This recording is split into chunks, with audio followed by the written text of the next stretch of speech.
nüüd ma hea meelega annakski sõna meie esimesele kõnelejale, kelleks on Taio Oja. Ta on disainistuudio Fractal partner ja täna siis meil moderaatori rollis. Nii et hea meelega annan sõnajärje üle ja Taio siis omakorda tutvustab järgemööda ka meie tänaseid esitlejaid. Nii et palun, Taio. Aitäh, Kerli.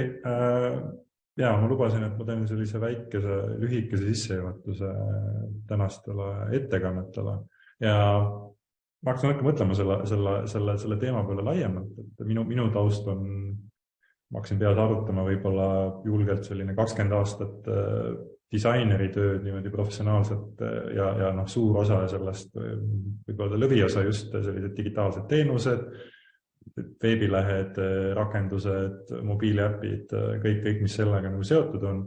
Ja kui mõelda päris algusesse tagasi, siis tegelikult ega selliste teemade peale keegi, nagu me täna räägime või täna arutame, ju ei mõelnud.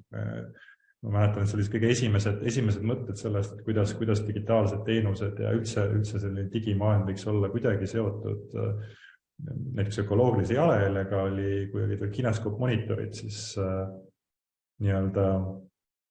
oli teooria, et musta värvi veebilehed kulutavad vähem elektrit kui valget värvi veebilehed ja siis prooviti seda mõõta ja arvutada ja see ei jõudnud väga kuhugi loomulikult ja siis tükk aega oli vaikust ja nüüd on see teema tagasi pead tõstmas ja see on hästi kihiline, hästi keerukas selline maatrikus, kus kohtuvad paljud erinevad tükid, mis ma arvan on täna ka selles on hea kuulata väga erinevatest valdkondadest inimesi, kes saavad natukene oma vaatevinklit avada, aga et kui mõtleme, kui palju alustame sellest ekraanist, kuhu mingisugune näiteks digitaalne teenus jõuab, aga hakkame siis mööda juhet minema tagasi kuni selle serverini, kust see pilt tuleb, et kas me suudame seda serverit kuidagi selle jalajälge mõõta ja sellega midagi teha täpselt samamoodi ka teistpidi, et kas need seadmed, millega me kasutame neid erinevaid teenused, kuidas need seda jalajälge mõjutavad, et kui me siin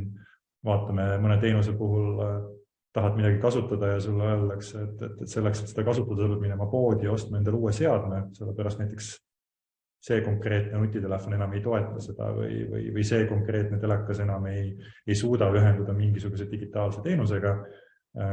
See on ka tegelikult sellega seotud ja me ei räägi enam bittidest ja baitidest, eks me räägime tegelikult ikkagi sellisest füüsilisest maailmast. Ja kui siin vaadata natukene ringi, et kui palju selline digitaalsed teenused üldse võiksid sellist jalajälge globaalselt mõjutada, et siin oleneb kelle uuringu tulemusi uskuda, et see võib olla selline 1, 2, 3% kogu energia tarbimisest, kus on siis suur osa loomulikult igasugustel sellistele serveriparkidel, kus hoitakse erinevaid andmeid ja töödeldakse erinevat infot ja siis antakse seda lõppkasutajatele edasi, aga jällegi, et kuna kõik asjad on seotud, et sinna juurde käivad ka loomulikult kõik erinevad seadmed ja mis sellega kõik kaasas käib. Need paradoksid tegelikult tulevad kiiresti välja. Ma usun, et sellest me täna ka räägime, et mina kui disaineri, ma peaksin looma täna teenuse mõnele kliendile, mis oleks hästi optimeeritud, hästi energiasäästev lahendus, näiteks, et me teeme mingisuguse piletisüsteemi, mis töötab väga kiiresti, väga efektiivselt, hoiab näiteks elektrit kokku, siis me võib-olla loome mingisuguse asja, mis kasutab vähem elektrit, aga teiselt poolt aitab näiteks kliendil müüa palju rohkem lennukipileteid. Ja siis me peame kohe mõtlema niipidi, et kas nüüd see, kui kõik kokku võtta, et kas see töö, mis me teeme näiteks disaini mõttes mingites asjades efektiivsemaks, et kuidas see tegelikult mõjutab seda suurt pilti. Sellepärast, et see on see asi, mille peale me alati ei mõtle, võib-olla nüüd agentuuri vaatevinklist me ka ei saa seda alati kontrollida ja küsimus on selles, et kas me peaksime sellest ja kui palju me peaksime sellest siis hoolima. Ja ütleme veel natuke sellest edasi minnes, et kui me saame muidu rääkida füüsilises maailmas võib-olla rohkem natukene asjade taaskasutamisest, et kuidas ja kui palju me saame ka digitaalses maailmas asju taaskasutada ja digitaalsete teenuste juures kas või mingisuguseid disainivõtteid või disainilahendusi, et iga klient ju tegelikult tahaks saada oma täiesti unikaalse tööriista, oma unikaalse disainikeele ja see töö, mis kõik tehakse, lõpuks on väga palju seda nägu, et mida klient soovib ja see on ka kindlasti nagu üks selline mõõde, millest me väga nagu ümber ei saa. Nii et selles mõttes,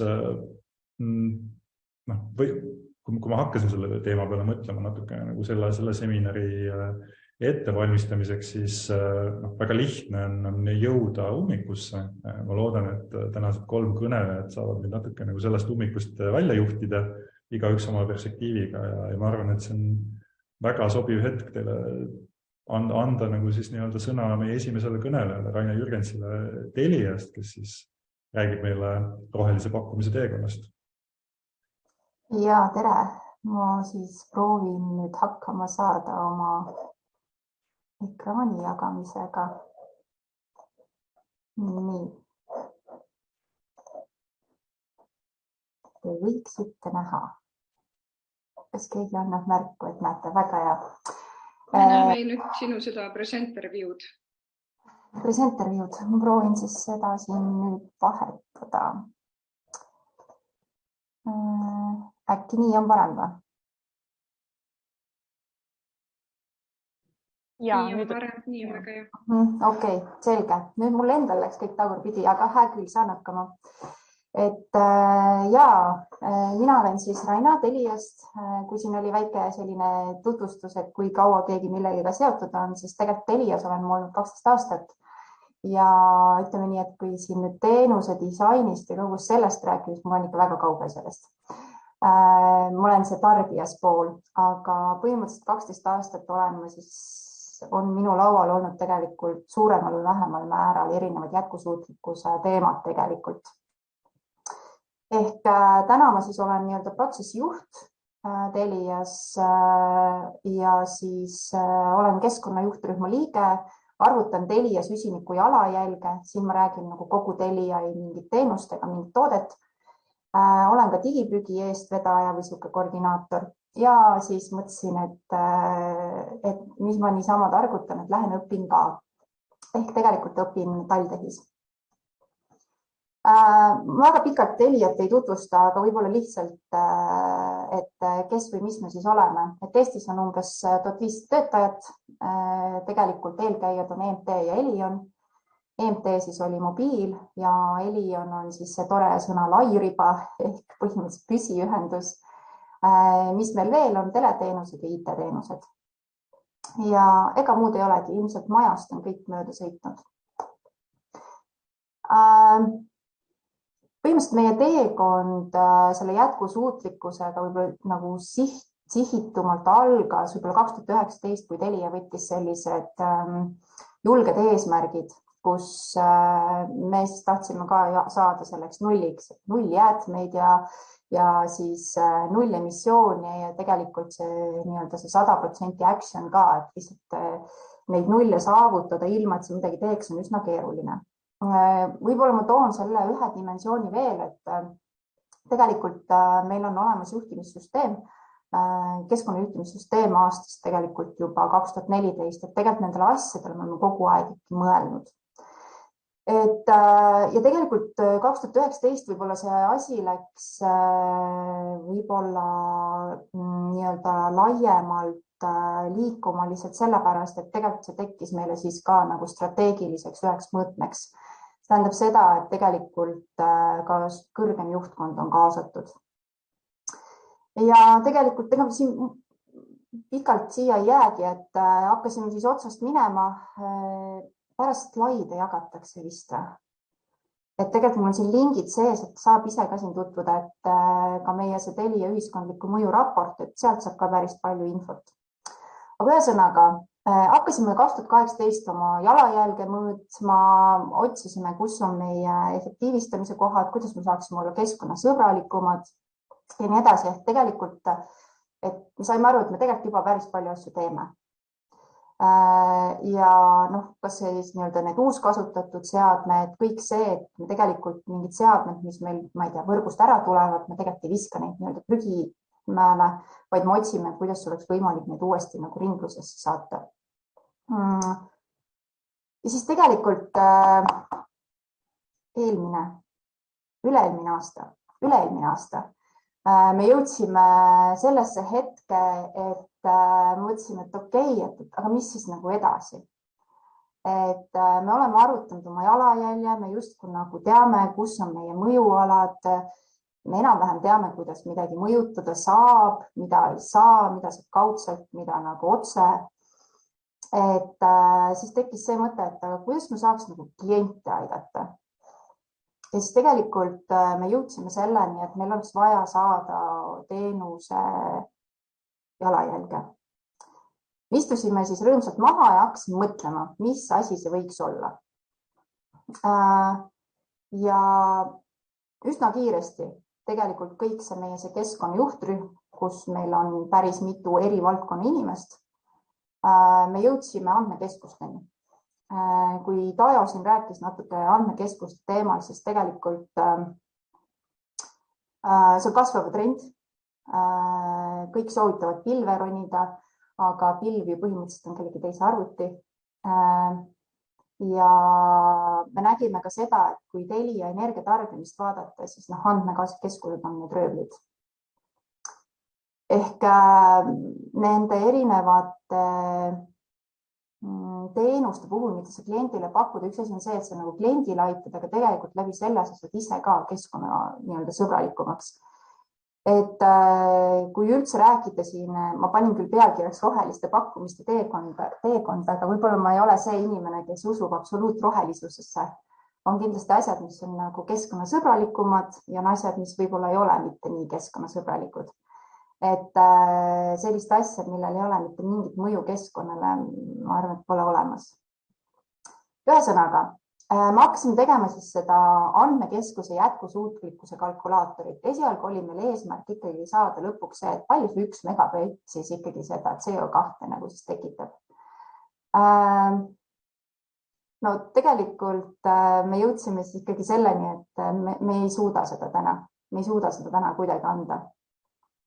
Aga kui siin hästi palju räägitakse sellest ringmajandusest ja keskkonnasäästlikkusest, siis ega tegelikult see ei ole ainult see, et sõidame jalgrattaga. Vähemalt mina ei usu seda. Sõidame jalgrattaga ja ärme hinga ja ärme tarbi. Selles mõttes, et ühiskond peab ikkagi edasi minema. Küsimus on see, et milleks me midagi tarbime ja mida me milleks ostame. Ühesõnaga, et ja tegelikult see digitaliseerimise teema üldse, mille peal ju digitaliseerimine ju põhimõtteliselt nende andmekeskuste peal jookseb, et siis tegelikult see IK-sektoril hinnanguliselt on ta juba täna nagu 2% see süsiniku jalajälg. Et siin arvestatakse, et umbes, mis aasta meil on, 17 aasta pärast siis võiks kasvada see 14%. See tähendab seda, et tegelikult me nagu veel rohkem vajame neid andmekeskusi, lihtsalt meil on nagu see digitaliseerimine, kogu meie teenuste disainid ja kõik asjad, nad jooksevad nagu siin digimaailma. Et üks asi on see sama, et me peaksime nagu saama justkui lahendada selle, et me oleme kliendi vaates keskkonnasõbralikult, aga me peaksime nagu sinna sisse vaatama, et mis asjad need siis tegelikult seal sees on. Et sellepärast me selle kalkulaatoriga jõudsime selleni, et me parem vaatame neid tegevusi, mida see puudutab või neid tükke, mis seal sees on. Ja siis tegelikult tuligi välja need 4 kategooriat. Ehk ongi see kalkulaator vaatab siis energiatarbimist, serveriruumi, seadmeid ja organisatsiooni üldiselt. Ja see loogika, miks just nagu 4 need oli see, et me proovisime mõelda selle olelusringi mõistes sünnist surmani nagu läbi lõikes. Ja see organisatsiooni mõõde on selles mõttes ka oluline, et tegelikult mul endal meeldib öelda, et lõpuks me võime kõik roheliseks osta. Aga kas see on nagu asja eesmärk, et just see sama asi, et milleks me siis midagi ikkagi kasutame. Et see sama see lennupiletite näide. Et kui lõpuks jalajälg kolib ühest sektorist teise, siis kas me tegelikult oleme midagi võitnud. Et energiast me tegelikult selle kalkulaatori loomisel mõtlesime kogu aeg ka seda, et mida meie Teliana nagu teeme. Et ja need küsimused ongi pandud, et kui ettevõte vastab sellele, siis tegelikult seal tulemustes näitab siis seda, et mida Telia teeb. Ehk täna tegelikult energia osas on see, et meil on enda päiksepaneelid. Me lähme selle teemaga veel edasi, et meil on andmekeskustes on suurimaid üks praegu Vaes. See on Tallinna külje all peaks olema. Aga tegelikult me lähme edasi ka mobiili erinevatele saitidele, kus on järgmise 2 aastaga plaan siis tegelikult luua mobiilikastidele need päikesepaneelid. Siis serveriruumid ise, et me Telias näiteks kasutame ka jääksoojust ära. Me kütame sellega kõrval olevaid hooneid, kasutame enda maja kütkeks, siis seesama, et juhime jahutust, et tihti mulle tundub, et nende teenuste või mingite asjade puhul mulle tundub, et ma teen ise. Et küsitakse sellist hinda, et selles mõttes ka see ringmajandus ja kogu see jätkusuutlikkus mulle endale tundub, et hästi tahetakse vaadata nagu kitsalt. Aga tegelikult kogu selle ringmajandusel on midagi ka enne ja pärast, et on mingid tugiressursid, on mingid tugitegevused, mis aitavad sellel toimida. Et samamoodi ka need serveriruumidele, et tegelikult võib-olla seesama nii-öelda see andmekeskuse energiatõhususe jälgimine, see on see tore lühend POE. Et tegelikult see nii-öelda ise lahendada teinekord on ühelt poolt võib-olla kallim, aga teiselt poolt võib-olla ta on keskkonnale võib-olla nii-öelda ei ole nii keskkonnasõbralik.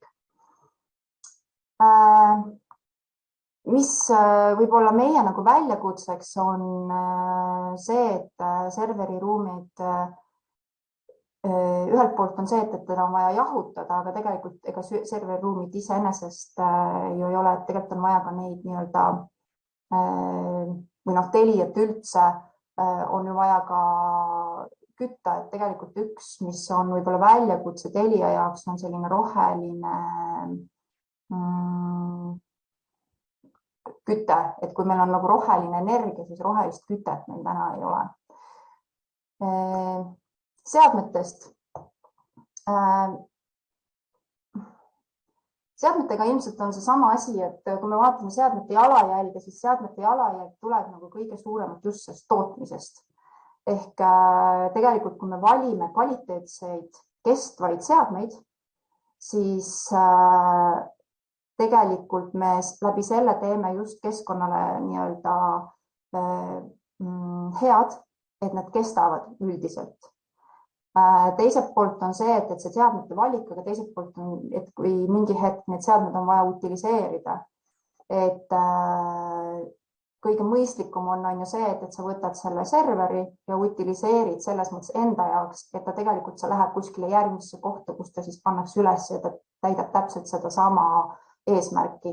Tähendab seda, et tegelikult teda ei ole vaja osadeks lahti võtta, ehk ei ole vaja eraldi ressurssi veel kulutada sinna. Ehk me juhime Telias väga seda, mis seadmeid me valime, kaua me kasutame, kuidas kasutame ja mis nendest lõpuks saab. Ja organisatsiooni tasemel ma siin juba nendest uhketest ISO-dest korraks rääkisin, et meil on nii energiajuhtimis ISO kui ka keskkonnajuhtimissüsteem. Et tegelikult läbi selle pidevalt sisemisi protsess nii-öelda efektiivistades, tegeledes, toimetades, see hakkab ka väljapoole peegelduma. Ehk kui see nii-öelda läbi käia, siis sealt tekib vaade, mis olukord on Telias ja mis olukord on siis sellel vastaval ettevõttel. Et meil on ka minna. Kas me siis päeva lõpuks oleme kõik rohelised või ei? Ma seda tegelikult nagu ei tea, sest ma olen ka seda usku, et ükskõik, mida me inimestena oleme tänapäeval nagu loonud, siis me ei ole seda teinud mitte kunagi selle mõttega, et midagi teha kahju. Et tegelikult meil on ka teekond minna meil ei ole ka kõiki vastuseid. Ehk me hakkasime alguses otsima siis seal seda, et kuidas me saame arvutada teenuse jalajälge. Teenuse, selles mõttes, et teooriaid on väga palju või põhimõtteid või standardeid, aga kui hakata otsima, siis teenuse nagu jalajälge keegi otseselt ei ole. See tulebki see, et kus sa tõmbad need piirid. Mis on võib-olla veel keeruline on see, et kui sa tahad võrrelda seda kellegi mingi teise teenusega, siis need asjad ei ole läbipaistvad, mida keegi on arvutanud sisse, mida ei ole. Ehk tegelikult metoodikaid on, rakendamine on keeruline. Järgmine asi on teenuste puhul andmed. Neid on kas või liiga palju, et sa pead seal väga palju orienteeruma, sest tegelikult Telias me suudaksime põhimõtteliselt välja võtta räki kaupa, kui palju ta energiat tarbib. Aga täna ma ei tea, mis siis nagu edasi, et teeme selle ära, seal on nagu keerulised lahendused peal, et tegelikult võime minna nagu andmetega väga detaili, aga lõpuks meil ei ole midagi teha nendega. Teiselt poolt need väljastpoolt tulevad andmed, et kas need on üldse usaldusväärsed, et kui me tahame süsiniku jalajälge arvutada. Ehk andmeid on hästi palju, aga kui sa hakkad sisse vaatama, siis tundub, et mitte just palju, millega midagi teha. Siis sellest ma juba rääkisin, et tulemust ei pruugi olla võrreldavad, et tegelikult tundub, et täna kõik jooksevad kuskile rohelisema poole. See tähendab seda, et tegelikult meil paljud kliendid küsivad, et mis on minu teenuse süsiniku jalajälg. Nad tahavad seda ühte numbrit. Ja siis me näiteks, kui me suudakski selle numbri anda, siis ilmselt ta küsib võib-olla kellegi teise käest veel seda numbrit, aga need ei ole nagu läbipaistvad, nagu ma ütlesin, et mida keegi sinna sisse on siis ikkagi arvestanud. Ehk seda läbipaistvust oleks vaja. Siis seesama, mis ma siin ongi, et see võidujooks rohepöördele, et ma ise nagu näen, et seal on oht rohepesule, sest kõik tahavad järsku rohelised olla, ilma et nad mõtestaks, et mida see siis nende jaoks ikkagi tähendab, või see sama näide, et toome mingi lahenduse, kus on, kuidas see oli vist must tekst, valge kiri või valge tekst, must kiri, et siis tegelikult aga tegelikult, mis see siis lõpuks võib-olla peegeldub on ju kuskil mujal või siis seda keegi ei vali, sest ega selle rohepöörde suurem mõte ei ole see, et kõik lõpetaksid oma tegevuse. See ei ole ka jätkusuutlik. Ja ilmselt on üks teema veel, et tegelikult kompetentse ei ole, kes oskaks arvutada teenuse jalajälge. Et teoorias on kõik jah väga hea, aga kui tegelikult hakata sinna sisse minema, siis on üsna keeruline. Ja ega rohkem ei olegi. Ma kahjuks Tajale vastuseid ei osanud anda. Ma arvan, et pikk tee on veel minna. Väga hea ja meil on tegelikult nagu siin mõned minutid isegi küsimuste jaoks, et me täna üles ehitasime saates nii teemegi, et kui tulevad mõne konkreetse ettekande kohta küsimusi, võib neid kohe siia kõrvale chati panna. Siin üks küsimus on tulnud kohe, mille juurde me läheme ja lõpus ka tegelikult jooksvalt saame võib-olla natuke suuremas ringis rääkida, aga võib-olla praegu sellised just võib-olla nagu Teliat ja seda ettekannet puudutavad asjad. Ma hakkasin ise mõtlema siin, et kui mul oleks see õnne, et ma juhiks näiteks mõnda sellist sarnast ettevõtet, näiteks mõnda panka Eestis, mis oleks selline kõige madalamalt rippuv õun, mida ma saaksin nagu kohe teha, mis võtaks nagu sellise, mis oleks nagu lihtsusastmelt midagi sellist, mida kohe teha, mida kohe ettevõtta, mis see nagu soovitus oleks? Sa küsid panganduse kohta?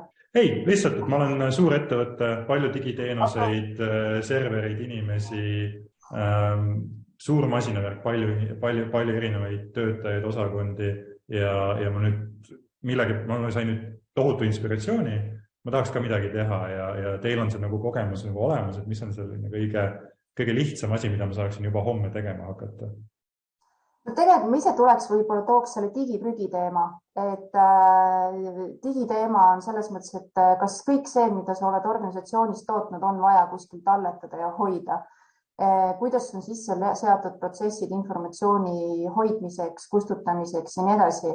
Seepärast, et läbi selle võib sul päris palju andmemahti nagu vabaneda, et sul ei ole. Teiseks on see, et andmemaht ja ja võib-olla ka need seadmed muutuvad sul kiiremaks, ehk sul ei ole vaja uut arvutit. Et mulle tundub, et see on nagu kõige lihtsam, mis ei vaja ka tohutu hulga nagu ressurssi. Ja teiselt poolt jälle seesama asi, et kuidas ikkagi aeg-ajalt mingid seadmed on vaja vahetada. Et kuidas see asi ikka siis on nagu loodud või see, et kui ka sisse ostad ettevõte, et kas on vaja uusi seadmeid. Ehk tegelikult need on sellised hästi lihtsad nagu otsused. Jaa, nii et väga hea soovitus, ma arvan, et ei pea olema, eriti mõtlen jällegi disainiagentuuri vaatevinklist, et ei pea kõige uuem Mac olema kogu aeg, et seda disaini teha või kõige uuem iPhone. Ja tegelikult chati tuli ka üks päris hea küsimus, mis oli võib-olla selle sinu viimase slaidiga ka hästi seotud, et see, just see rohepesu küsimus, et kuidas täna Telias ära tuntakse nagu seda, et millal läheme natuke nagu liiga palju üle piiri sinna rohepesu poole ja millal me päriselt ka midagi teeme, seda enam kui see know-how, nagu sa ütlesid, on võib-olla kõige suurem puuduv ressurss. Tegelikult ma ise otseselt kindlasti on selliseid rohepesu projekte ka, ma ei ütle Telias, aga üleüldse, aga tegelikult üldiselt ma arvan seda, et inimesed teevad oma parima teadmise puhul neid tegevusi, asju ja otsuseid.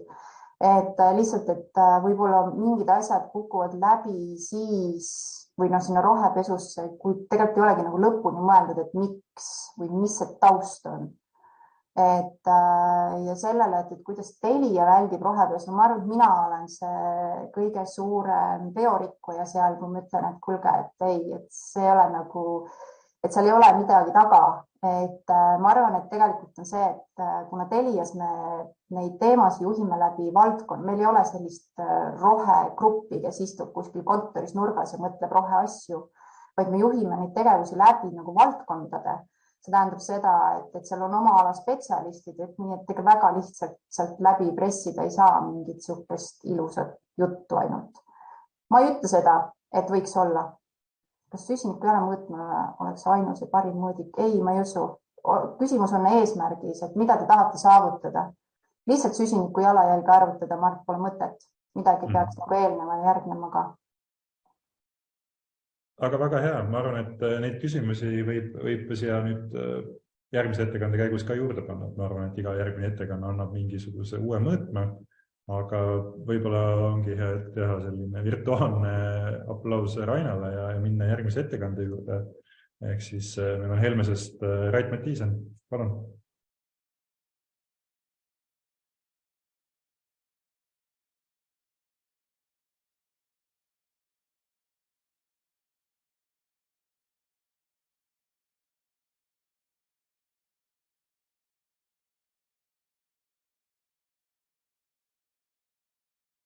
Tervist kõigile.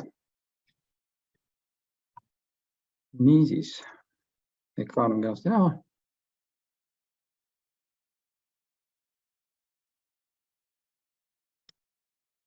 Nii. Rait Mattiisen olen mina, Helmesest. Ja mõned sõnad endast. Igapäevaselt juhin ma Helmese strateegilise disaini ärisuunda.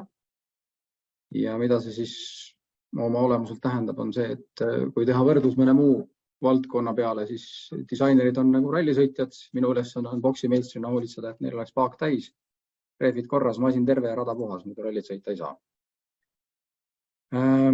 Helmest tõenäoliselt mõned kuulajad on kursis, millega tegeleb, toimetab. Paar sõna lühidalt ka meist. Me oleme üle 30 aasta vana, üks esimesi aktsiaseltse üldse Eestis vist. Kogenud arendusmaja, üks suuremaid Euroopas. Meil on suurusjärgus 500 klienti läbi aegade olnud. Hetkel on kuskil 1500 töötajat erinevates riikides ja kliente lisaks väiksematele ja tublidele on meil ka väga palju globaalse mõjuga kliente. Alates osakeste kiirendist CERNis ja OECD-st Pariisis, lõpetades Airbusi Küünenageli ja siin juba Raina poolt välja toodud Teliaga. Et seal me oleme Põhjamaade Teliale igasuguseid huvitavaid lahendusi välja töötanud. Helmes Design, mida mina juhin, meie tegeleme ja toimetame siis kõikvõimalike disainiteenuste pakkumisega ja kuna siin on täna rõhu all just ringdisain, jätkusuutlik disain, et siis see on ka üks sellistest valdkondadest, kus me igapäevaselt oma klientidele lahendusi pakume. Helmesest ma praegu rohkem ei räägi, sest et tänane teema on jätkusuutlik tarkvaraarendus. Mis asi siis üldse on? Siin eelmises ettekandes ja Tajo ettekande tutvustuses oli juttu sellest, kuidas vanasti oli must ekraan ja valge ekraan ja must ekraan. Mõelge korra selle peale, et kui palju te olete selle peale mõelnud, et arvutimängus tänavalamp, mis põleb, kasutab tegelikult päris elektrit. Et see on natuke teise nurga alt lähenemine. Aga jätkusuutliku tarkvaraarenduse kontekstis see on selline tarkvaraarendus, mis piirab või minimeerib kogu seda rakenduse mõju, selle tarkvara ülesehituse mõju ja kogu selle majutamise ja jooksutamise mõju planeedile. Et nii keskkonnale kui äriprotsessidele. Ja enne kui hakata rääkima siin detailsemalt tehnilise poole pealt, siis väga sageli räägitakse just äriprotsesside digitaliseerimisest ja jätkusuutlikkusest ja teenusedisainist, aga sellised tehnilised nüansid jäetakse tahaplaanile. Raina tõi siin kenasti välja mõned sellised sammud, mõned momendid, mida on võimalik teha. Ma natukene räägiksin nendest täpsemalt täna, sest et see on muutunud järjest olulisemaks, et teenusedisainist ja äriprotsesside ümber mõtestamisest, sellest on juba päris palju juttu, aga tehnilisest poolest nii palju mitte. Miks üldse jätkusuutlikku tarkvaraarendust teha?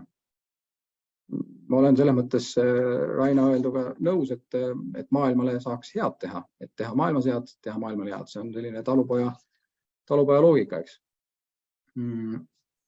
Siin käis välja, kas Tajo vist oli, energiatarbimisest maakeral.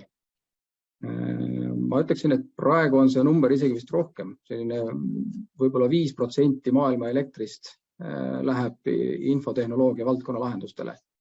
Ja kui suurusjärgus 40% maailma elektrist toodetakse puhtal moel, on igasugune jalajälg, mis meil on võimalik vähendada meeletu potentsiaaliga.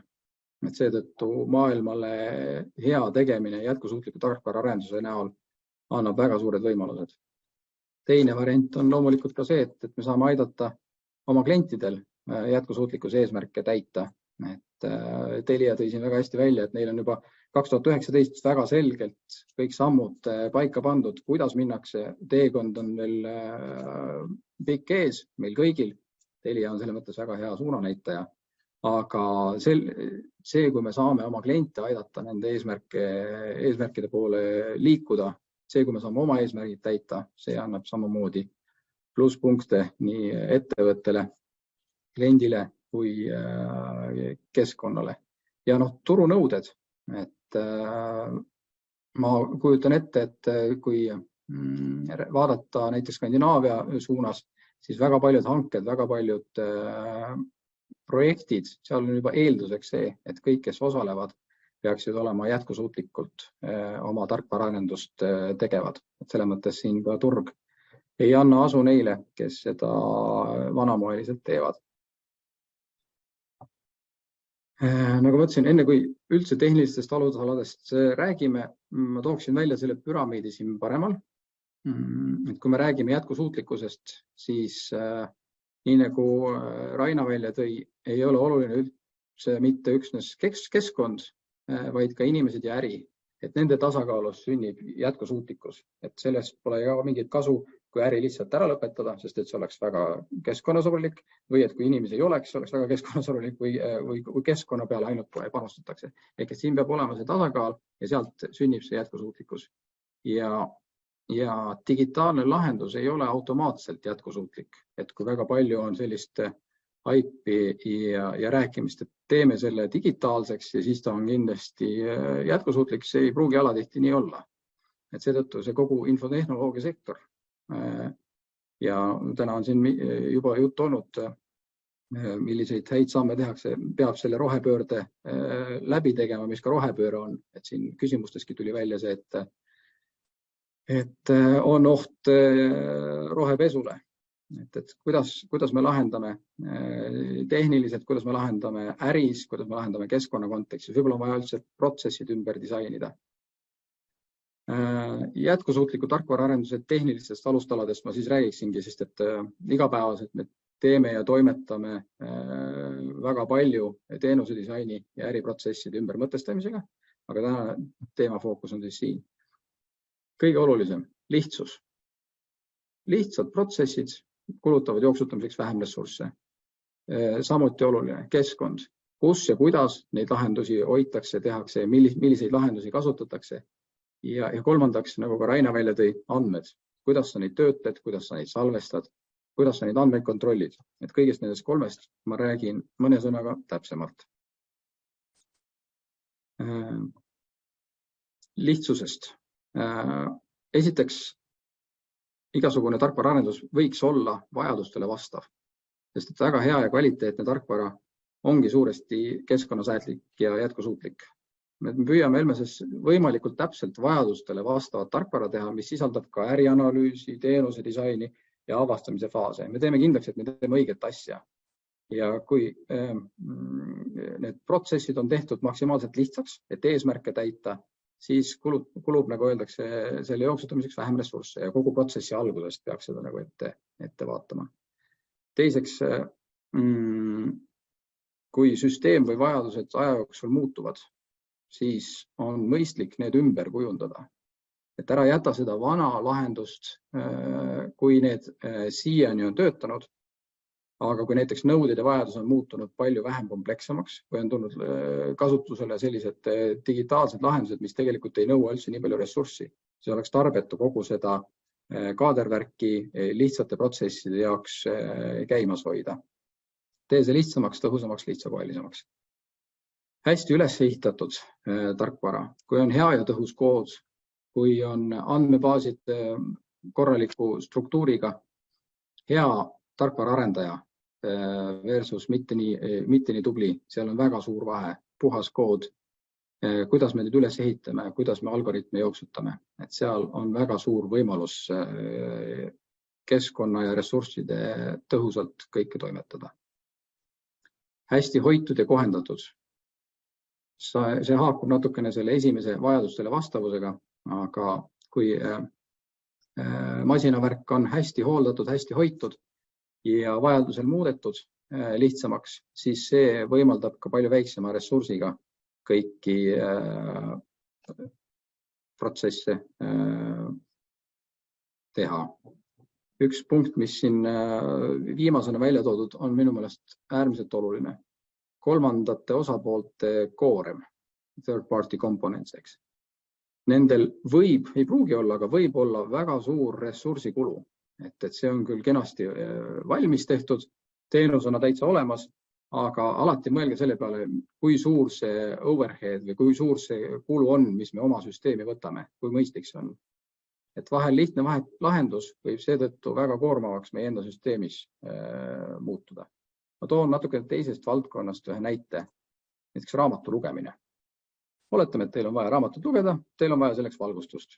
Üks variant on see, et te lähete IKEA-sse või taaskasutuskeskusesse, hangite kas sellise taaskasutuslambi või taaskasutatavatest materjalidest 4,99 IKEA-st, job well done, saate oma lugemise tehtud. Teine variant, sa tead, et Estonia teatris on suurepärane valgustajate tiim, suurepärane lahendus, neil on kõik lambid, LED, väga efektiivsed ja tõhusad lambid, süsteem on olemas, timmerdamised ja sul on võimalik seda oma raamatu lugemiseks kasutada. Kas see on mõistlik? Ehk et mingisugused funktsionaalsused on ehk mõistlik üle vaadata, kas on seda kolmandate osapoolte varianti paslik kasutada. Keskkonnast mõned sõnad. Skaleeritav arhitektuur. Eesmärk oleks siis see, kus süsteem kasutaks nii vähe ressursse kui võimalik nende konkreetsete eesmärkide täitmiseks, mis sellele tarkvarale on antud. Ehk et tühikäigul podisemist süsteemidel võiks olla minimaalselt. Raino tõi välja väga hea punkti andmekeskused, et ehk siis see energiatõhususe indikaator PUE. Et etalonnumber, kuhu suunas pürgida, on number 1 ja aastal 2022 oli keskmine circa 1,5 ja moodsate andmekeskuste puhul võiks suundumus olla, et püüda sinna 1,2 suunas, maksimaalselt 1,4 suunas. Google näiteks hõiskab juba tükemat aega, et nemad on suutnud saavutada oma pilvekeskuste puhul tõhususe 1,1. Et siin on kindlasti üks võimalus üle vaadata, mis on need variandid. Andmetest veel. Palju meil neid andmeid üldse töödelda on vaja? Oletame, et meil on väga palju andmeid, mida oleks vaja töödelda, aga esmane töötlemine on üpris lihtne. Et sellisel juhul võiks ja peaks kasutama kohapealset andmete töötlust, edge computing inglise keeles, aga emakeele päeva puhul ma katsetan, kas kohapealne andmete töötlus on ehk natukene lihtsam. Hea näide ühest projektist, kus meil oli auto numbrimärgiga. Inimesed sõidavad autoga parklasse, seal toimub auto registreerimine kaameratega, tehakse erinevate nurkade alt väga palju pilte. Esmane töötlus on see, et aru saada, milline see pilt tuleb ja selle asemel, et kõik need pildid saata edasi, on vaja tegelikult edasi saata info selle auto kohta, mis tähendab seda, et las see pilditöötlus näiteks toimub koha peal. Ja edasi saadetakse siis näiteks meil väga sageli pilvelahendusse, kus toimuvad juba muud protsessi töötluse etapid. Alati pole see muidugi rakendatav, aga päris mitmetel juhtudel küll. Samamoodi kontroll andmete üle, et kuidas need oma kontrolli alla saada. Raina tõi siin väga hästi välja selle, et väga palju on andmeid ja vahel muutub see väga koormavaks kogu süsteemile. Seetõttu üks printsiip, millest lähtuda võiks, on see, et salvestada ainult neid andmeid, mida vaja. Et selles mõttes GDPR, kui nüüd suure hurraaga viimastel aastatel ellu kutsuti, on selles osas väga palju aidanud. Et inimesed on hakanud mõtlema selle peale, mis andmeid nad jagavad, kus kohas nad neid salvestavad, kelle käes on kontroll. Ehk kui äriprotsessi ei vaja, seega ei ole seda mõtet ka salvestada. Samamoodi on salvestamise kontekstis mõistlik salvestada ainult nii kaua kui vaja, sest liiga pikk hoidmine muudab selle digiprügiks ja see ei ole ühestki otsast ressursside hea peremehelik kasutamine. Et hea näide, ma kujutan ette, et enamus inimestest, kes näiteks Gmaili kasutavad, nende postkast on seal lõhkemise piiril, et kui palju tegelikult neid andmeid te kasutate. Ja tänapäeva tarkvaralahendused tekitavad neid andmeid üüratutes kogustes. Kas nad siis edastavad või saadavad neid kuskile e-kirjad. Keskmine e-kiri on umbes 75–100 kilobaiti. Kui seal on, oletame, 100 miljonit kasutajat ja iganädalane uudiskiri neile teele läheb, 4 terabaiti andmeid aastas, mida me ei suuda tegelikult kontrollida pärast seda, kui me need välja saadame. See jääb kuskile digiprügina ootama, me ei suuda neid kustutada, kui seda näiteks enam vaja pole. Aastaid on olnud praktika, et kui me mingisuguseid süsteeme loome või disainime või kujundame, siis jagatakse võimalikult palju andmeid, sest see on lihtne. Või siis, kui küsitakse andmeid kusagilt, siis talletatakse need kõik andmed ära, sest see on ka lihtne. Aga see lähenemine samamoodi ei ole tõhus, sest kui me vaatame kõik, mis meil on välja, siis esiteks liigub see meie kontrolli alt ära. Kui neid enam vaja ei ole, neid ei ole võimalik kustutada ja see muutub digiprügiks. Kui me salvestame kõik, mis me saame, salvestame me ka ebavajalikku ja seetõttu tuleks läbi mõelda, milliseid andmeid jagada äriprotsessi jaoks, milliseid mitte. Üks mõte veel andmete suuruse kohta. Suur ei ole alati hea. Kui teil on mingisuguseid andmete kogumeid, mida on vaja edastada ja seda ei ole kõike vaja, siis mõelge, kas see peab olema ideaalse kvaliteediga. Näiteks kas või seesama autopargi näide, kus auto registreeritakse ära. Kas sellel kaameral on vaja näidata, et selle auto juures on ka puukene, kena koerakene, daam jalutab temaga seal ja veel mingisuguseid asju. Tegelikkuses on vaja üksnes seda auto numbrimärki, ehk et seetõttu see pilt saab olla palju väiksem andmemassiiv, mida töödeldakse, mida edastatakse on palju väiksem. Et see on ka üks selline võimalus, mida edasi mõelda.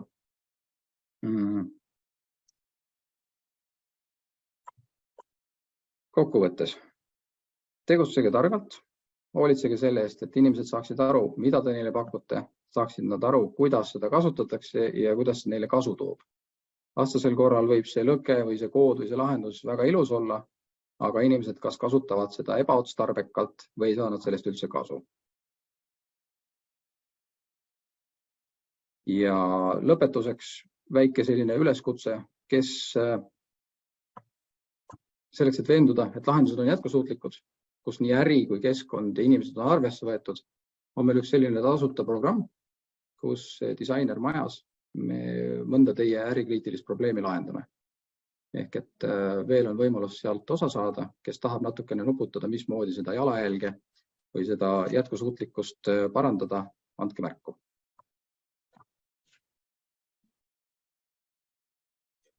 No nii, väga hea, aitäh, Reit. Ma arvan, et kes iganes kust valdkonnast pärit on, siin tegi kiiresti endale sadu screenshot'e nendest soovitustest.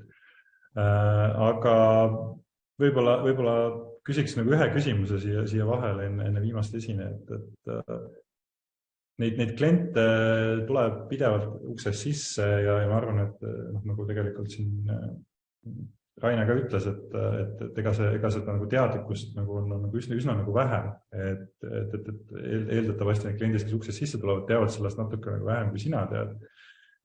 Kui oleks nagu üks asi, mida sa tahaksid, et kõik need kliendid teaksid juba enne seda, kui nad uksest nagu sisse tulevad, mida sa ei pea siis nagu kas üle seletama või õpetama, siis mis see üks asi oleks, millega nad saaksid juba praegu nagu võiksid see teadmine nagu olemas olla või võiksid selleni jõuda, kui selline maagiline liigutus saaks teha? Ma arvan, et see üks märksõna on kindlasti lihtsustus. Ehk et väga paljud digitaalsed lahendused, väga paljud teenuselahendused on loodud liiga keeruliseks. Nad lahendavad mingisugust probleemi, aga nad lahendavad ka kõiki muid asju. Ja kui kõiki muid asju samaaegselt lahendada, siis on lihtsalt see suur risk, et sa kulutad ressurssi nii enda, kliendi, keskkonna kui ka äriressursse. Et seetõttu see sama tasakaal selles jätkusuutlikkuses, see kolmnurk, mis siin enne sai välja toodud, et see lihtsuse läbimõtlemine ja teenuse disaini kontekstis avatus sellele protsessile, et sa avastad, kas sa üldse lahendad õiget probleemi. Väga sageli hakatakse tegema mingisugust digitaalse teenuse lahendust, et lootes ja uskudes, et see on kindlasti see lahendus, mis on vaja, aga tegelikult ei pühendata sellele avastamise ja uuringu faasile piisavalt aega ja siis imestatakse, et see ei lahenda A kas probleemi või siis B ta lahendab selle probleemi, aga tekitab igasuguseid uusi probleeme. Väga hea, aitäh, Rait. Meil ongi õige aeg viimaseks ettekandeks enne sellist natuke avatumat küsimuste ja vastuste osa. Meil on disainiagentuurist Aku, disainer Uku-Kristjan Küttis. Ma arvan, et Uku, sa võtad ise siit otsa edasi. Ja, tere minu poolt. Mina olen Uku-Kristjan Akust. Lühidalt, ma ei tea, kas äkki on keegi, kes ei tea, mis on Aku, siis et disainagentuur, 11 aastat oleme toimetanud, 5 inimest.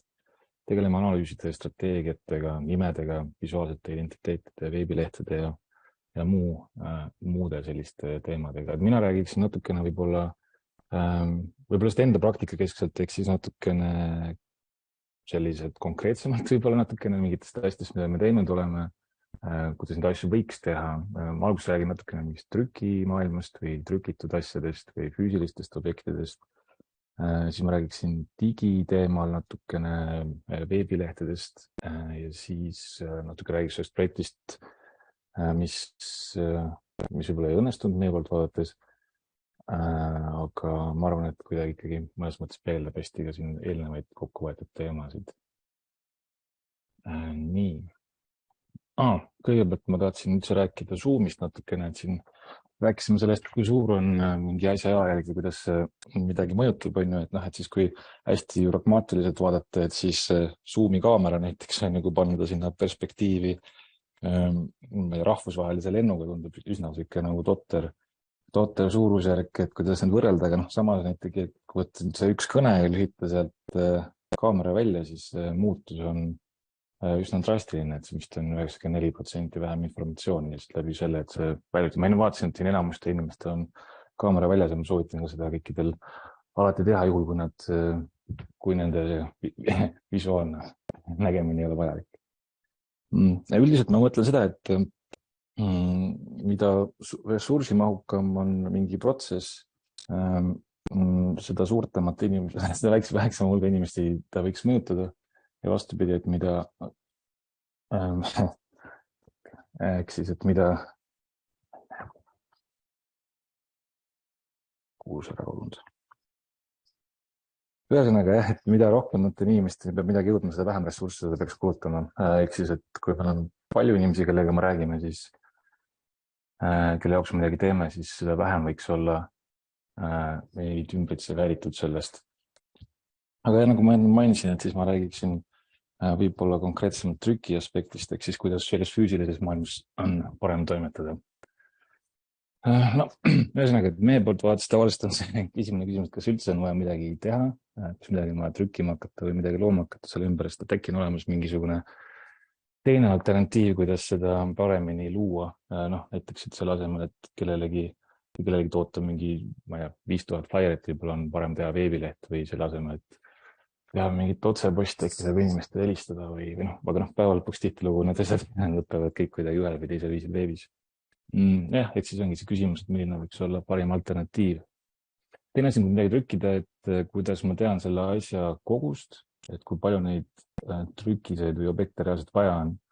Tihtilugu on see mingisugune eeldus või arvamus sellest, sest et noh, mille puudub mingisugune põhi, et lihtsalt tundub, et nii palju oli neid eelmine kord vaja ja tundub, et nii palju võiks ka seekord neid vaja olla, aga tihtilugu on see eeldus üsna vale.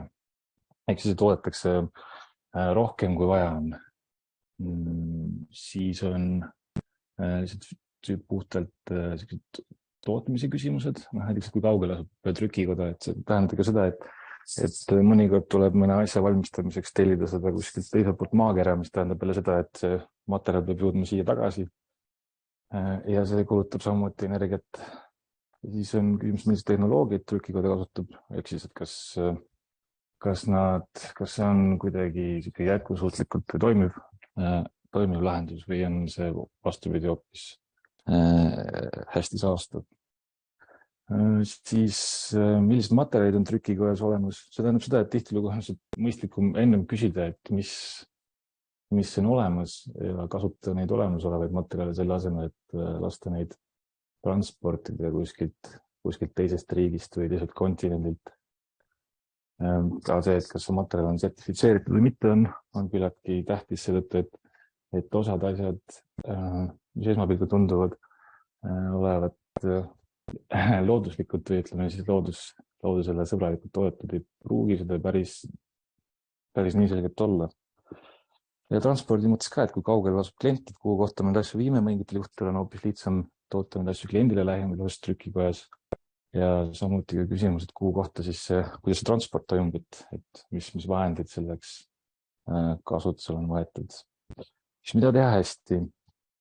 Head näited või head asjad, mida teha, on näiteks kasutada siis juba korraga paberist tulnud paberit, ehk siis, et paberit, mis on valmistatud juba eelnevalt kasutatud paberist. Tavaliselt paberit tehakse mõnikord ka tehakse tavaliselt tselluloosist, mis tähendab seda, et selleks tarbeks on kuskil mingi puu alla võetud. See tähendab mõnikord seda, et sellel paberil on ka mingi sertifikaat või mingi asi, mis tõendab seda, et tegemist on, ütleme siis võib-olla hästi hoolatud metsast pärit puuga küll, aga tegelikult see ikkagi tähendab loodusele mingit kahju.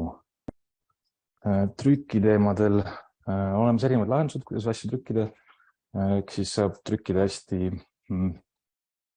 saastavalt, sellega vee mõttes näiteks, et erinevalt offset masinad mõnikord vajavad erinevat kogust vett, millega seda masinat tuleb puhastada, et hea oleks kasutada digitrükki, mis lubab siis nagu seda kogust paremini hallata või toota hoopis surutrükis, mis tähendab seda, et üldse ei peaks tinti kasutama. Siis on hea kasutada ka erinevaid lihtsustatud selliseid köitmisviise, näiteks klamberköidet või traatköidet või hoopis kruvisid, sest et see väldib siis liimi kasutust. Ja mõistlik on samuti kasutada standardseid paberiformaate, seetõttu, et siis nende lõikamisel tekib kõige vähem jääki. Samuti võiks kokku hoida ka värvi hulka ja eristada kohalikke trükikodasid. Nii. Ja samuti väiksed formaadid on ka selles mõttes head, et mida vähem materjali kulub, seda parem see jällegi meediainimestele keskkonna on. Mõned näited, mis me teinud oleme, võib-olla isegi paar tükki enne Aku aega. Üks Alari Orava ehk Aku teise partneri tehtud plakat, kus ta kasutas juba sellist ready-made objekti kuskilt paberikauplusest või hoopis mingisugusest sellisest poest, mis müüb erinevaid selliseid dekoratsioone pidudele ning lihtsalt kinnitas selle digitrükitud plakati peale. Saavad siis sellise tulemuse, mis nagu nullist tootes oleks olnud toodud kallis, kui sellist asja hakata niimoodi välja mõtlema. Siin on üks näide, mis on ühest trükkisest, mis me tegime ühe näituse tutvustamiseks. See on olnud risograafika. Risograaf on põhimõtteliselt selline, mõnes mõttes nagu printer, aga see saab vahetada siis erinevaid tinte, mille tulemusena see trükijälg on omapärasem ja sarnaneb sellise offset trükiga rohkem. Siin on veel üks näide, kus selle asemel trükkida suuri värvipindu on kasutatud konkreetselt materjali või pabermaterjalide tükke. Põhimõtteliselt viidates ka selle, et kuidas see ruum on oma materiaalsusega vahest loob ise seda kujundust. Ehk siis siin on põhimõtteliselt 3 pabermaterjali, üks kleebis ja siis siirük kombineeritud. Siin on üks pakendi näide, kus on kasutatud sellist mõtet, et põhimõtteliselt on olemas üks eeltrükitud kleebis, millele saab peale printida, siis need erinevad kohviga seotuvad infod on siis pärast lisatud ning see rösti info, mis on seal kleebis allpool, see on siis lihtsalt augulööjaga läbi materjali loodud. See tähendab seda, et ei ole vaja igale tootele, mida on päris palju luua oma pakendit, vaid saab ühe siis selle olemasoleva kleebise modifitseerimisega luua päris palju erinevaid kujundusi. Siis margi osa ja siis säilivustähtaja osa on samuti lisatud siis ka käsitööna. See on osade selliste tehnoloogiate puhul probleem, et see eeldab käsitööd üsnagi suures määras. See on üks näitus, mis on siis Eesti Arhitektide Liidu 90. juubeliks toimunud näitus soololaos. Terve see näitus on tehtud täiesti papist. Kogu see terve korrus on siis ümber laostatud papp ning kogu selle näituse informatsioon on käsitsi kirjutatud sinna peale. See tähendab, et see ei olegi põhimõtteliselt midagi trükitud. Ja mõned pildid on välja prinditud ja mõned tekstid on tehtud templiga ja ülejäänud on projektsioon, aga samuti kogu see materjal pärast neid asju, mida ei olnud täiskirjutatud, seda oli võimalik taas kasutada, ümber laduda siis selle või tagasi lattu viia, aga üldiselt jällegi väga taaskirjatav näitus. Selle papi teema puhul mingi hetkel kui on selline Tallinn Music Weeki, siis see oli üks peamistest nende keskkonna tähistusvahenditest, mis oli pappkast, mida sai siis nagu kokku voltida, paigutada erinevatesse kohtadesse, siis lava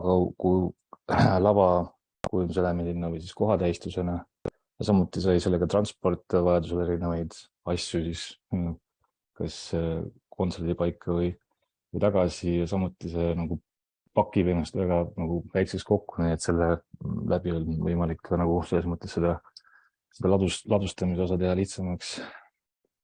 Kuigi mõnikord leidis see ka sellist kasutust. Mis on nagu halvad näited, on siis põhimõtteliselt need samad head vastaned, eks on, et igasugune multimaterjalide kasutus, näiteks, et ka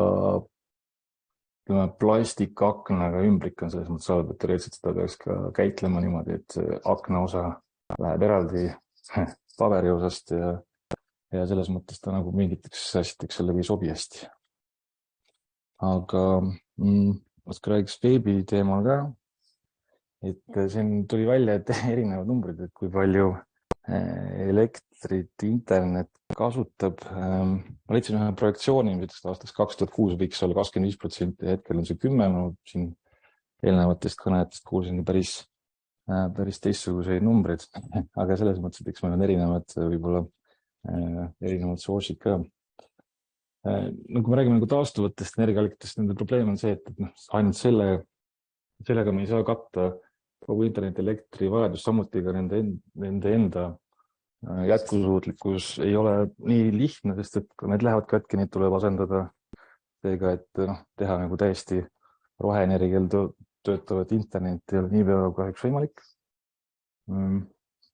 Aga samal ajal interneti mahud selle kasutuseks tõuseb iga aastaga, et kui võrrelda näiteks 2013 kuni 2023 ehk selle aastani veebilehe nagu mahtu ühe tüüpilise, kui mõtleme 500 000 veebilehte, vaatame, et mis on keskmine lehe raskus või kaal, siis see on tõusnud peaaegu 2 korda, mobiilijamal oli isegi rohkem. Ja siis täiesti tootuna mahu on olnud video. 10 aastat tagasi kui seda graafikut vaadata, siis põhimõtteliselt peaaegu ei eksisteerinud. Et väga okei, et mis me siis mis teha saaks, et üks variant on näiteks see, et panna internetis täielik kiiruse piirang, et ei saagi kiirem kui 1 megabait tunnis näiteks annalaadida, ehk siis minna samm tagasi, ma arvan, et see vist ei ole võimalik. Mahupiirang on ka mingisugune absurdne variant, et tekib mingisugune hulk andmeid, mida me saame kasutada, mis ka vist jällegi ei ole eriti mõistlik. Et kõik oleme siin rääkinud mingil kujul optimeerimisest, et kas see on siis tarkvaraline optimeerimine, kas see on kujunduse optimeerimine või siis on siuke nagu hosting või siis veebilehe ülalpidamise optimeerimine.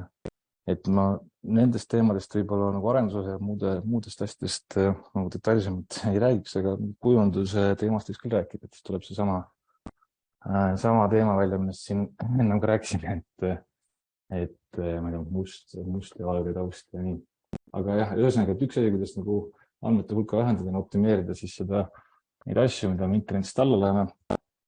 Näiteks, et üks näide on fondid. Et siin on üks näide, et süsteemi fondid on meie enda arvutis juba olemas. Ma arvan, et me kõik oleme neid näinud, Tahoma, Ariel ja edasi. Versus siis väljast laetavad fondid, mis lubavad mõnes mõttes kujunduslikust aspektist muuta kõike huvitavamaks ja eripärasemaks, aga ma arvan, et see, ma ei proovi siin väita, et neid allalaetavaid fonte ei peaks kasutama, aga neil peaks olema mingisugune piir, sest et peale, et mida külastatavam veebileht, seda väiksem rõhk neil selles kujunduses võiks olla, seetõttu, et see hakkab mõjutama väga tugevalt selle lehe enda kaalu. Kontrast on teema. Miks kontrast? Kontrast sellepärast, et kontrast ma mõtlen siis teksti ja taustavärvi kontrasti. Miks see on oluline? Esiteks, mida kontrastsem on ütleme siis teksti ja tausta suhe, seda väiksem tõenäosus, et näiteks kasutaja hakkab oma ekraani heledamaks keerama. Teiseks on loetavam ja seetõttu inimene, kes loeb kiiremini, kasutab seda lehekülge vähem ja tal jõuab ka see informatsioon kiiremini kohale. Siis see dark mode, ehk siis räägime tumeda taustaga veebist. Siis see ei tähenda seda, et see peab olema must ilmning, see võib olla ka lihtsalt tume sinine, tume roheline, lilla, mis iganes oluline, sest et ta ei kasutaks täis keegi siin kunagi proovis välja, mis on siis nagu halvad värvid või ütleme siis toonid veebis kasutamiseks, siis huvitav oli see, et nad olid sinine ja valge, mis on hästi siuke levinud tehnoloogia ettevõtte värvikombinatsioon. Animatsioone saab optimeerida väga lihtsalt, kasutades näiteks animatsioonifaili asemel vektor, ütleme siis nagu raster animatsiooni asemel vektori animatsiooni, et siin on näide 2 pildist, kahest klipist, mis on täpselt samasugused, aga üks on neist kordades raskem. Siin on näha pildi optimeerimist, et esimesel 2 puhul mina näiteks ka enda arvutuste suuda mitte mingit vahet teha, kuigi vahe on siin jällegi päris mitmekordne, aga see pildi optimeerimine võib olla ka hoopis taotluslik efekt. Näiteks, et selle värvi hulga ja informatsiooni vähendamisega tekib mingisugune huvitav versioon sellest kujutisest. Nii, ma ei tea, kas meil on natuke aega veel või ei ole, et üks teema veel, aga ma mõtlen, et kell on üks aja peab, ma ütlen, kas ma räägin veel 5 minutit või? Räägi. Okei, ma räägin ühest projektist, mis meie poolt vaadates ei õnnestunud võib-olla, või see on üks idee, mis me pakkusime välja ühele oma kliendile. Ehk siis, et meie Tallinn, nagu te teate, on roheline pealinn, siis sellel aastal. Ja just eelmine aasta me pakkusime neile välja kujunduslahendust, millega nad rahul ei olnud. Aga me otsustasime, et me pakuks neile välja otseselt mitte nagu terviklikku lahendust, pigem nagu mingid printsiipe või viisi, kuidas selleni jõuda. Ja siis me ühe nagu lahenduse nende mõtete järgi nagu tegime ära, aga ma näitan seda.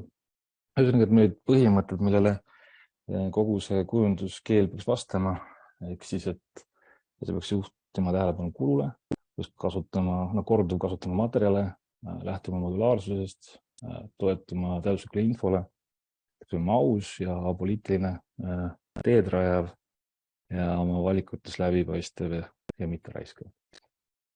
Siis me panime välja mingisugused või paksime mõned põhimõtted, ehk siis, mis puutus trükitud materjale, optimeeritud digikanaleid, siis igasugused brändikandjad, mis oleksid võimalikult taaskasutatavad. Ja siis jõudsime jälle selle fondi küsimusele mingi kujul tagasi. Mõtlesime, et kogu see kujunduselemendid või kogu see, ma ei tea, logo näiteks võiks olla kokku pandud nendest tükkidest, mis on inimese enda arvutis juba olemas, et me nagu ei peaks põhimõtteliselt laadima teema arvutisse mingisuguseid uusi tükke nagu infot, mida me oleme loonud põhimõtteliselt.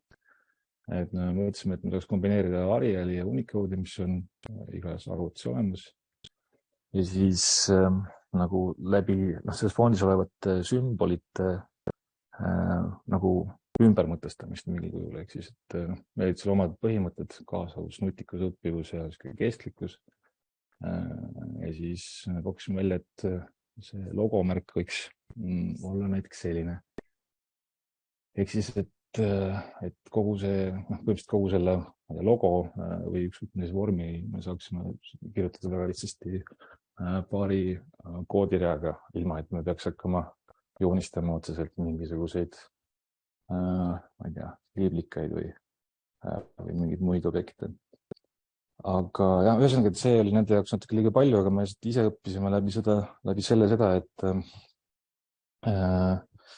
võib-olla olekski nagu targem lähtuda nendest põhimõtetest või mitest mingisugustest otsustest ennem selle disaini juurde asumist. Üleüldises mõttes, et Eestis kas seda üldse vaja on, ja kui seda vaja on, et siis kuidas seda toota või luua võimalikult väikeste kuludega. Niimoodi, et saaks samale, ma ei tea, kõnetada võimalikult palju inimesi, aga kõigepealt peaks üldse alustama, et kas seda vaja on ja miks. aga jah, see on minu poolt kõik. Nii, kõik on oma webcamid eeskujulikult välja lülitanud Uku näpunäite järgi, aga võib-olla enne, kui me avame natukene suurema ringi, on üks küsimus Ukula ka, et see Tallinna näide on ju iseenesest hea näide sellest, kuidas klient soovib nagu sellist rohelist teemat kuidagi avada ja te pakute ka rohelist lahendust. Kui palju teil nagu agentuuris sellist omaalgatuslikku rohelisemat nagu lahendust te klientidele pakute, et klient tuleb sisse näiteks mingit, lihtsalt näiteks toodab saapaid ja oleks vaja uut veebilehte ja kui palju te juba nagu ilma küsimata nagu soovitate mingisuguseid võtteid või tehnikaid või asju, et sa tõid selle kõige selle trükiste näite väga hästi välja, aga just nagu näiteks digimaailmas, mida te ka päris palju teete? See on väga hea küsimus, et just nagu läbi selle Tallinna projekti me hakkasime mingil määral selle nagu rohkem nagu jõudma. Samas meil on näiteks siuke küsimus, millele me ei ole veel täitsa nagu head lahendust välja mõelda, just mis puudutab näiteks hostingu poolt on. Näiteks, et minu teada Eestis ei ole ühtegi sellist nagu päris green hostingu pakkuvat ettevõtet, mis oleks täiesti nagu sertifitseeritud on. Ma tean, et on olemas näiteks Läänes, Saksamaal igasuguseid ettevõtted, kelle nagu endapoolne nagu nõue, esimene nõue umbes ongi see, et kui neil veebilehte teha, on see, et see oleks mingil moel näiteks manutatud on. Et see on nagu mingid kohad, kus ma omati kaasa mõelda, aga et mingid kohad, kus kohast me ei saa nagu ka nagu vastu tulla niivõrd lihtsalt. Et jah, kui asi puudutab sisu optimeerimist ja veebi sellist mõistlikku loomist ressursipõhiselt, siis seda küll on alati siuke küsimus meil endale ka.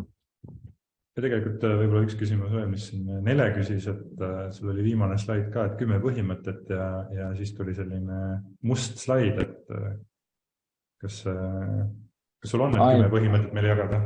Ei, mul on üks põhimõte, ma kustusin ikka käes, tegelikult see on mingisugused slaid näed. See on põhimõtteliselt see, et ära loo mitte midagi, kui seda pole päriselt vaja, sest et ülejäänud tundub pigem nagu selline targutamine. Et kui selle küsimusele ei oska nagu vastata, siis on see lihtsalt siuke nagu... Väga hea, see on nagu selline iseennast vastav küsimus, et ongi, et kui on piisab ühest põhimõttest, siis ei ole vaja ülejäänud 9 juurde leiutada, ei ole jätkusuutlik. Jep. Kas nüüd kõik on saanud natukene siit küsida chatis küsimusi, kas esinejatel on endal ka üksteisele küsimusi, et siin on kõvasti üksteisele viidatud väga viisakalt, aga kas on mingid mõtted, mida esinejad ise tahaksid, kuna neil on juba see jutuajamine soe, mida tahaks võib-olla üksteiselt küsida või üksteiselt mingit asja kommenteerida? Mul üks mõte jäi lihtsalt ühe nipina välja ütlemata, et nende andmete kontrolli kontekstis, et kui me näiteks oleme mingisuguseid liidestusi teinud, siis me paaril korral oleme iseenda API või liidestuse teinud, mis kontrollib neid andmeid, mida me liigutame edasi-tagasi. Ehk et ei olegi see, et sealt automaatselt tuleb valanguna või automaatselt läheb valanguna, aga meil on tegelikult, et mis data liigub, et selle mõttes selline optimeerimise nipp veel.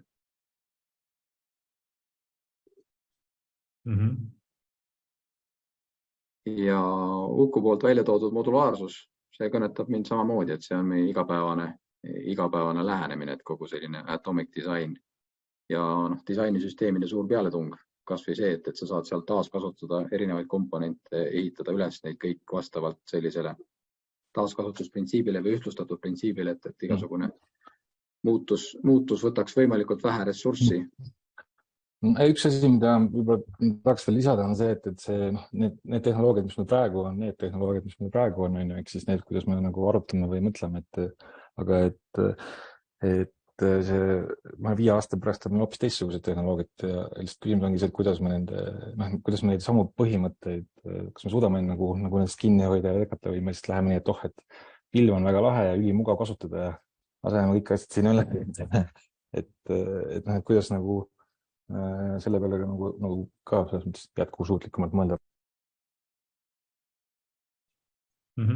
üks asi, mis siin võib-olla kõiki kolme ettekannet hästi läbioniidina jooksis, oli tegelikult pigem see küsimus nagu inimfaktoris ja mitte niivõrd tehnoloogias, et tehnoloogiliselt kas või eks Rait ja tema esitluses, kui palju on tegelikult täna võimalik tehnoloogiliselt igasuguseid asju teha ja nüüd see panna kontrasti sellesse võib-olla Uku, kes võib-olla näitas kõige rohkem sellist kliendi nagu vaatenurka, kes tuleb midagi tellima ja kuidas siis nagu põrkub sellise lihtsalt inimfaktori vastu, et kas kellelgi teist on nagu selliseid, need ei pea olema võib-olla päris turul testitud ideed, aga endal nagu mõttes hoopis mingisugune hüpotees, et kuidas me jõuaks nagu nende parema lahenduseni just nagu inimfaktori põhjal, et nad oskaksid paremini küsida, oleksid rohkem avatud, eks ju, mis siin tegelikult kohe päris alguses välja tuli. Mis te olete ise nagu mõelnud, kui te näete just nagu seda inimfaktori küsimust, et kuidas need inimesteni jõuda, et kuni selleni välja, et sul on selline keskealine tegevjuht, kes ütleb, et ei, mis asja, et mina sõidan oma diiselautoga ja söön ainult liha ja mind see nagu nii palju ei kõneta, kuni ka nagu selleni, et keegi tõesti nagu tahaks midagi nagu head teha, aga võib-olla ei oska, on veidi skeptiline. See inimfaktor ei ole ka, eks ühte nägu. Kuidas need inimesteni jõuda, kuidas sellest muutusest nagu rääkida? Ma võib-olla kommenteeriks. Minu isiklik arvamus on see, et tegelikult sa ei saa ühe sama sõnumiga minna ükskõik mis inimese või sihtrühmade juurde. Et kui siin oli näide sellise vanakooli tegevjuhile, siis ega tegelikult ju lõpuks paljud jätkusuutlikkuse teemad peegelduvad ka rahas, et võib-olla vahest tuleb valida see keel, või see lähenemine või see nurk, kus sa sealt lähed. Et ega ju ise ka ei osta midagi, mida sa nii-öelda ära pole ostnud. Et ma arvan, et see on lihtsalt, et õige see nurk valida. Ja võib-olla paljud inimesed ka täna on sellises kahtlevas seisukohas võib lihtsalt sellepärast, et see võidujooks rohelisele, et siis võib-olla, et ma ei tea, tahad eristuda või ei taha olla see hall mass, kes rohelisele jookseb. Aga seda nagu skeptilisust võib-olla on, sest ka mina tõin oma selles välja, et mul ei ole kõiki vastuseid. Osad inimesed võib-olla vajavad kõiki vastuseid. Võib-olla kommenteerin siis seda enda poolt. On üks teine esitus, aga see on siinkohal paslik välja tuua. Ehk siis inimestel erinevate probleemide lahendamisel on üldjuhul 3 väljakutset. On rumaluse väljakutse, laiskuse väljakutse ja isekuse väljakutse. Et kellelegi meist ei meeldi tunda ennast rumalana. Ja kui on lahendus või toode või teenus, mida sa hakkad pakkuma, inimene ei saa sellest kohe aru, siis esmane reaktsioon on see, et ma ei soovi seda, ma ei taha, ma sõidan selle sama diiselmasinaga edasi, eks ju, või et ma ei ole kaasatud. Et seetõttu, kui sa suudad selle rumaluse momendi sellest olukorrast välja võtta, siis ta on kohe sinu pool. Ehk et mõelda läbi, mismoodi nagu püüelda selles suunas, et inimene saab tunda ennast hästi, ta ei tunne ennast rumalana, ta saab aru.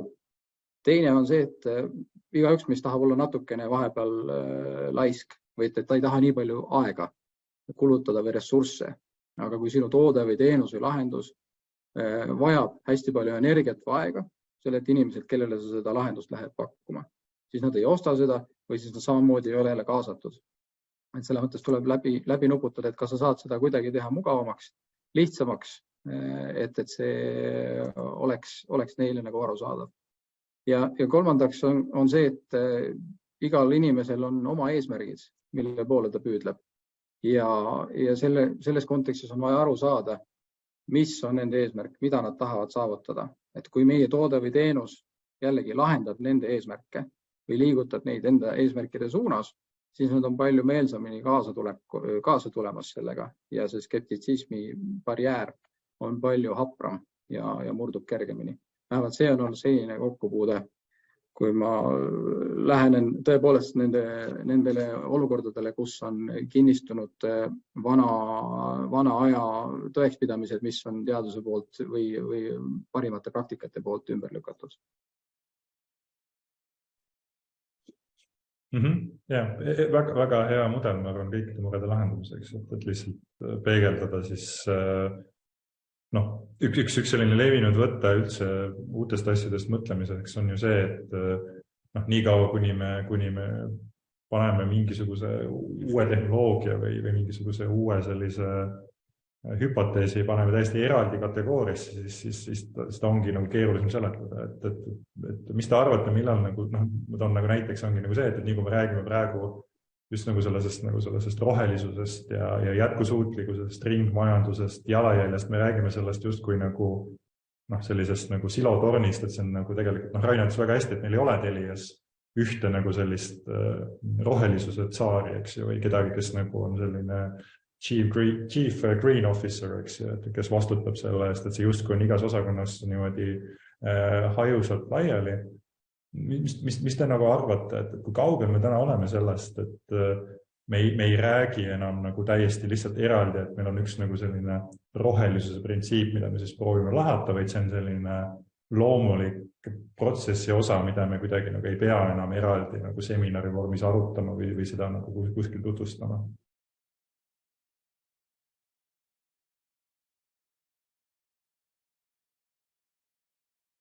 Küsimus järgmine, palun. Seda ma loodan, et see saabub pigem varem kui hiljem, sest et see on paratamatus, et me peame sinna suunas liikuma. Samamoodi nagu disain esimest korda sai reana riigirahastuse nimekirja, mis tekistas suurt furoori hiljuti. Et samamoodi on disain muutunud mingisugusest kõrvalisest tegevusest äriprotsess toetavaks ja väga süsteemseks lähenemiseks. Ehk et me liigumegi strateegilise disaini suunas või tuleviku disaini suunas, et ma arvan, et see roheteemad, nad peavadki olema osa terviklikust lähenemisest. Vastasel korral tekibki selline silo oht, et üks pool on jõle tubli, aga teine tõmbab selle kõik maha. Kusjuures ma ise nagu mõtlen seda, et võib-olla need, kes on pikalt turul olnud, neil on päris palju sellist, kuidas eesti keeles on, eesti keele emakeele vähem, legacy't, mida nad kaasa nagu veavad. Pärandit, jah. Pärandit, jah, et ma arvan, et neil on võib-olla see nagu keerulisem lihtsalt selle ajaloo pärast, et kui me räägime siin IT-maailmast, siis sa ei saa nii, et klõps see kinni ja klõps uued tehnoloogiad lahti ja kõik. Aga ma arvan, et need, kes võib-olla alustavad täna, ma arvan, et tegelikult see nõue juba tuleb nagu turult, et sa pead juba algselt selle sisse disainima. Aga nagu ma ei oska positsioneerida, kus me nagu oleme, sest ma ka annan endale aru, et ilmselt ma hindan seda asja läbi oma parameetrite ja oma selle nägemuse, et kindlasti on neid variatsioone rohkem. Aga ma arvan, et need, kes alustavad, inimesed peaksid tahad või taha selle peal mõtlema. Ma ütleks, et see pärandi tarkvara kontekstis, seal on ka ikkagi täitsa lahendus olemas, et väga suur osa meie klientidest ongi olukorras, kus meil on väga suured pärandid või ajalooline taak küljes ja neil on vaja muutuda. Turg nõuab seda, et nende neid ei huvita, et nad on teistsugused kui praegu alustavad ja seetõttu ongi erinevaid variante, mis me oleme siin rakendanud alates sellest modulaarsest lähenemisest lõpetades erinevate pilootidega või järk-järguliselt üleminekuga, et seal ongi see avastamise ja kaardistamise rõõm. Aga Uku, palun. Ja ma tahtsin korraks lisada, et ütleme sellisele agentuuri vaataja perspektiivist, et ma ütleksin sellise asja nagu roheline mõistlik sõna natukene, aga ütleme valdkonna, kes tegelevad hooldes oma ökoloogilisest jalajäljest või kaasatusprotsesse, mis on võimalikult jätkusuutlikult, et sellised agentuurid, kes tegelesid ainult nende ettevõtetega, olid maal turul olemas mingi 10-12 aastat tagasi. Ehk siis et see nagu nägemus, et hei, et meil on olemas piisavalt suur turg, et meil on mõistlik teha selline agentuur, kes tegeleb seda tüüpi ettevõtetega. Et ma ütleks, et see on äkki 10 aastat äkki ongi siis see vahe nagu kui palju, minu teada Eestis vist päris sellist nagu spetsiifiliselt sellist kommunikatsiooni omavat disainiagentuuri ma ei ole veel leidnud, võib-olla see on hästi väike agentuur, võib-olla see on üks inimene, aga üldiselt, et see nagu mõnes mõttes räägibki kahte asja, et esiteks, et see turg ei ole piisavalt suur, et see oleks võimalik keskenduda ja teiseks, et võib-olla kas teadlikkus ei ole nagu piisavalt suur, et seal tasus ka nagu ärilist.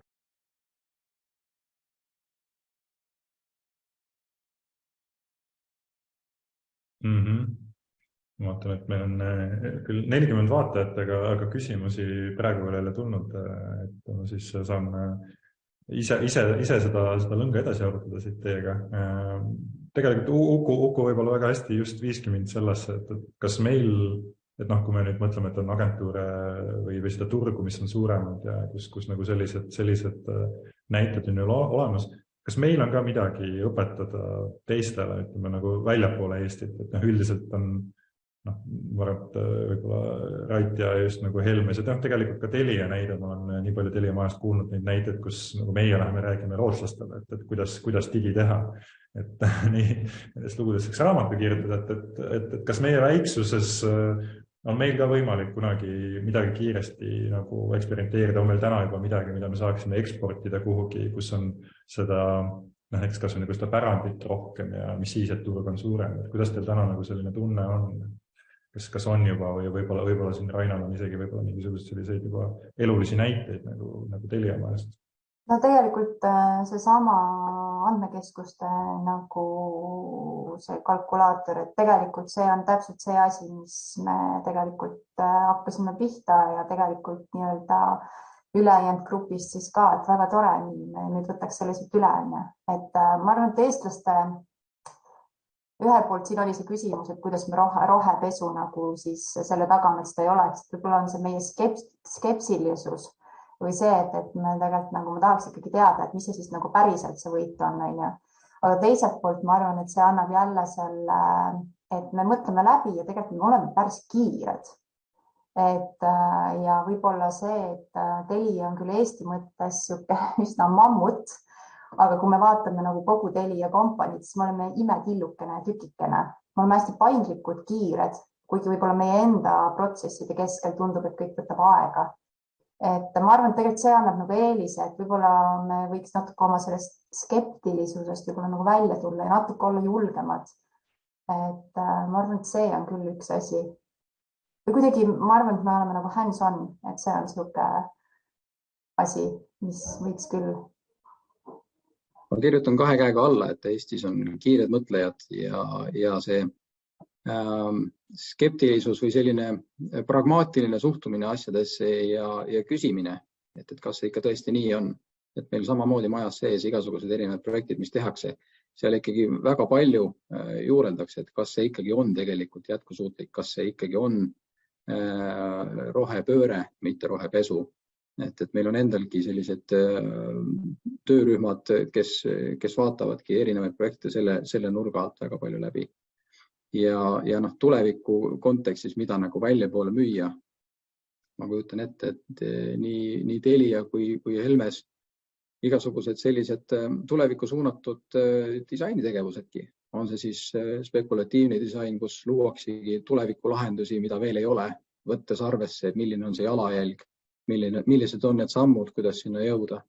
Igasugused selliseid variante liiga palju ei tehta veel ja seetõttu tulebki välja poole vaadata selliste klientidega.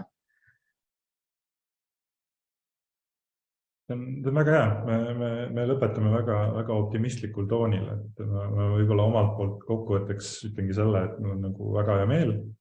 Kõik need 3 esitlust tegelikult näitasid, ma usun, kui siin ka oli skeptikuid täna kuulajate seas, et kindlasti nagu, et kui sisuliselt ja ratsionaalselt saab sellele teemale, mis mõnikord läheb selliseks loosunglikuks ja võib-olla pealiskaudseks, et kuidas tegelikult on meil väga palju väga säravaid inimesi, kes iga päev mõtlevad selle peale ja kellel on ka lahendusi ja soovitusi. Ma loodan, et igaüks sai siit midagi sellist kaasa võtta, mida kas või täna enam ei jõua, poole tunni pärast saab tööpäev läbi, aga võib-olla homme saab juba kasutama hakata. Nii et mina omalt poolt tänan kõiki. Ei tea, võib-olla siin Kerli tahab ka veel midagi omalt poolt niimoodi viimase raamatukaanena lisada. Ja mina 100% on nõus sinu lõppsõnaga, et mulle tundus ka, et selles hoomamatust teemast me saime täna ikkagi päris häid nagu ampse läbi räägitud ja täpselt sama, et esinejate puhul ka, et on näha, et kõik saavad aru, et me ei räägi sellest lihtsalt nii-öelda rääkimise pärast, vaid et näha, et nendes ettevõtetes ka päriselt mõtestatakse lahti, miks ja alustamegi küsimusest, et miks ja kas seda on üldse vaja. Et ma väga-väga tänan meie esinejaid, meie moderaatorit ja meie kuulajaid täna.